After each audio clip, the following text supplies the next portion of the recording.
बच्चों question gravitation chapter का है जो इसी साल जेईई में से पूछा गया है।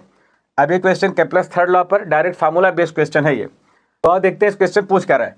इस क्वेश्चन बोल रहा है कि अर्थ के चारों तरफ मून घूम रहा है और एक सैटेलाइट घूम रही है, ठीक है।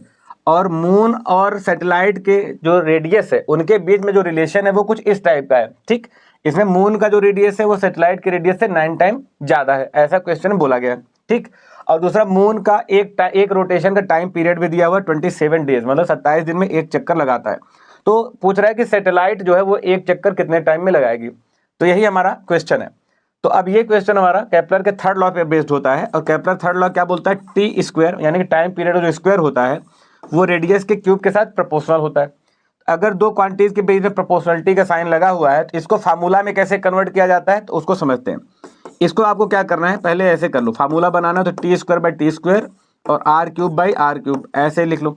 अब क्योंकि डायरेक्टली प्रोपोर्शनल है तो जिसको आपको निकालना है, जैसे सैटेलाइट का टाइम पीरियड निकालना है तो सैटेलाइट वाला आप टाइम पीरियड ऊपर रख दो और मून वाला नीचे कर दो।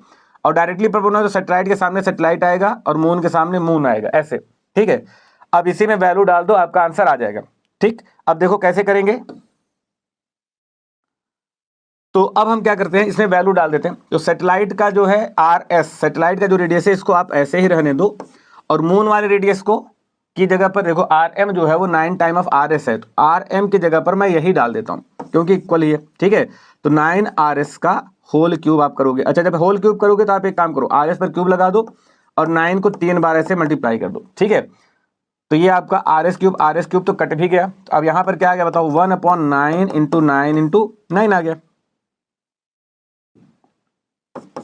9 आ गया, ठीक है। अब क्या करोगे आप, देखो यहाँ पे सैटेलाइट का हमें निकालना है टाइम पीरियड। अब ये मून वाला जो टाइम पीरियड है ये क्रॉस मल्टीप्लाई होकर उधर चला जाएगा, तो टी एम की वैल्यू डाल देता हूँ सीधा, 27 डे है तो उसका स्क्वायर करोगे ना ऐसे, और डिवाइड में आएगा आपका 9 इंटू 9 इंटू 9। अब इसे सॉल्व कर देते हैं, 9 3 जा, और ये भी तुम्हारा हो जाएगा 9 3 जा, ठीक है।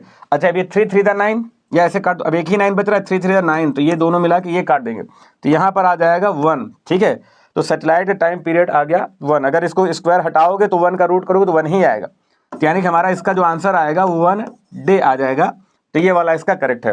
तो देख लो एकदम डायरेक्ट फार्मूला, अगर आपको केप्लर का थर्ड लॉ का फार्मूला पता है तो फार्मूला बेस्ड क्वेश्चन इसी साल पूछा गया, ठीक है। Thank you.